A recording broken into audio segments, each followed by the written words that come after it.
5 రిజర్వాయర్లు కట్టింది టీఆర్ఎస్ ప్రభుత్వం కాదా? 90% పనులు కంప్లీట్ చేసింది కేసీఆర్ కాదా? కేవలం 10% కంప్లీట్ చేస్తే ఇవాళ జిల్లా సస్యశ్యామలమయ్యేది.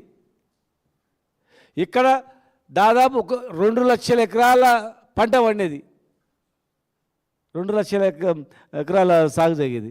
దాదాపు మరి 10 లక్షల ఎకరాల వరకు పండించింది ఎవరు?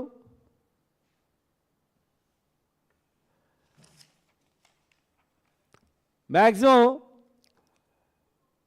60 లక్షల టన్నులు పండేటివి మహబూబ్నగర్ జిల్లాలో. టోటల్ మొత్తం 60 లక్షల టన్నుల నుంచి 3 కోట్ల టన్నుల వరకు పండించింది ఏ హాయంలో? ఆంధ్రప్రదేశ్ గవర్నమెంట్ల కాంగ్రెస్ హాయంలోనా, లేకపోతే ఈ 10 సంవత్సరాల బీఆర్ఎస్ పార్టీ అధికారంలో వచ్చిన తర్వాతనా? 2 లక్షల ఎకరాల నుంచి 10 లక్షల ఎకరాల వరకు సాగు చేయించింది ఎవరు? ప్రతి పొలానికి నీరు, ప్రతి చేయికి పని కలిగించింది ఎవరు? వలసలు ఆపింది ఎవరు? రైతులను ధనవంతులను చేసింది ఎవరు? రైతులకు విలువ వచ్చింది ఎవరు? ఇప్పుడు 2014 కన్నా ముందు రైతు భూమి విలువ ఎంత? 2014 తర్వాత 10 సంవత్సరాల్లో ఉన్నటువంటి ఏ మారుమూల గ్రామాన్ని తీసుకుపోండి, ఎక్కడైనా సరే తెలంగాణ మొత్తంలో మూలకు పోయినా నువ్వు 20 లక్షలు 10 లక్షలు అంటే దొరకదు. ఆ స్థాయికి పోయింది. వ్యవసాయాన్ని పండుగ చేసినందుకే కదా.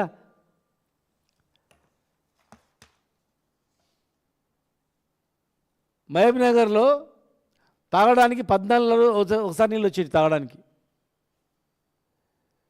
తాండాలలో బిందె మీద బిందె పెట్టుకొని కిలోమీటర్ల కొద్ది పోయేది. పాముగా చచ్చేది. మోటార్లు కాలిపోయేటివి. కరెంట్ ఉండకుండే 24 గంటలు కరెంట్ ఇచ్చింది. మహబూబ్నగర్ జిల్లాలో కొన్ని వేల ట్రాన్స్ఫార్మర్లు ఏర్పాటు చేసింది. వందలు కాదు, వేల ట్రాన్స్ఫార్మర్స్.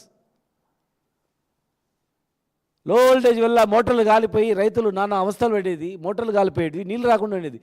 మరి 10 సంవత్సరాల్లో గ్రౌండ్ వాటర్ ఎట్లా తిరిగింది? ఇన్ని వందల చెక్ డ్యామ్లు, 70 సంవత్సరాల్లో ఎన్ని చెక్ డ్యామ్లు కట్టింది చూడండి.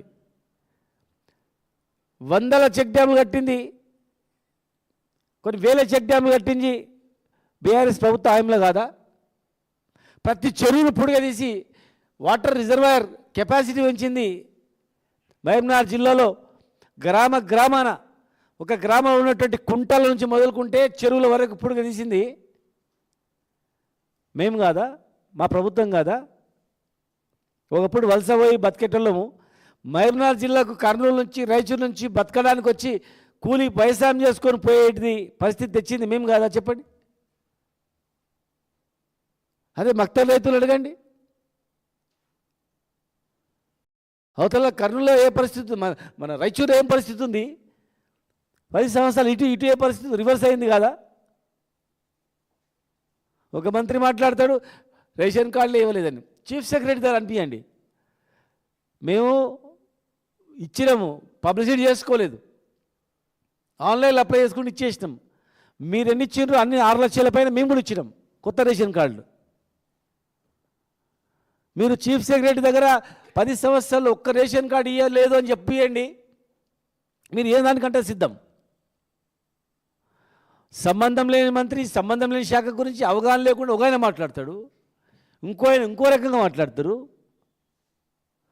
జూపల్లి కృష్ణారావు గారు అసలు ఏం చేయలేదంటారు. మరి 10 సంవత్సరాలు మా పార్టీలోనే ఉండే కదా ముందు 10 సంవత్సరాలు. 10 సంవత్సరాలు ఏం లేదే కొల్లాపూర్కి రోడ్ ఎట్లా ఉండే? కోన్ పూస్తాయా కొల్లాపూర్ అంటుండ్రి. దుమ్ము గుంతలు ఉండేటివి. హైదరాబాద్ నుంచి కొల్లాపూర్ పోయే రోడ్డు,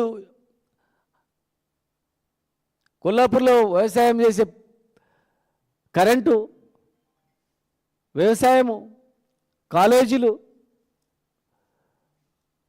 అక్కడ జరుగుతున్నటువంటి సోమశీల కావచ్చు, ఇవన్నీ అసలు జిల్లాని ఏం చేయలేదా? ఇవన్నీ ఏం పనులే కానట్లనా? 10 సంవత్సరాలు మా పార్టీలో ఉండి అసలు ఏం కాలేదంటాడు.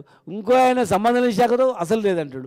ముఖ్యమంత్రి గారు అయితే అసలు ఏమీ అభివృద్ధి కాలేదంటారు. అసలు నేను అడుగుతా ఉన్నాను, మీరేం చేసారో చెప్పండి. ఈ 2 సంవత్సరాల్లో మీరేం చేసింది చెప్పండి. ఎప్పుడు అప్పులు అప్పులు అని, మన అప్పులు ఉన్నాక ఒక్కొక్కరిని ఎట్లా చేస్తారు ధనవంతులు మరి?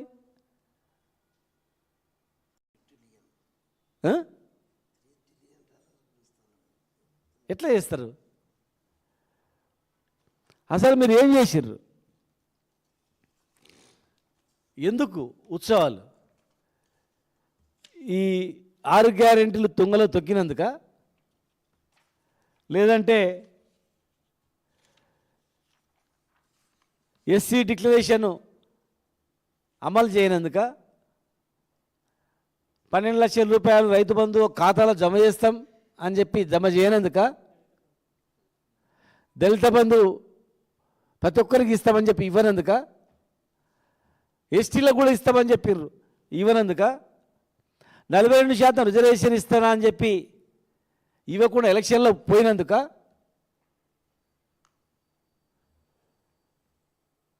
గొర్రెల కురుమలకు 3 లక్షల రూపాయలు అకౌంట్లు వేస్తామని వేయనందుక, చెట్టు మీద పైనుంచి కింద పడి ప్రమాదమైన చనిపోయిన గీత కార్మికులకు 10 లక్షలు ఇస్తా అని చెప్పి ఎగ్గొట్టినందుక, మున్నూరు కాపులకు మంత్రి పదవి ఇవ్వనందుక, గొల్ల కురుమలకు మంత్రి పదవి ఇవ్వనందుక,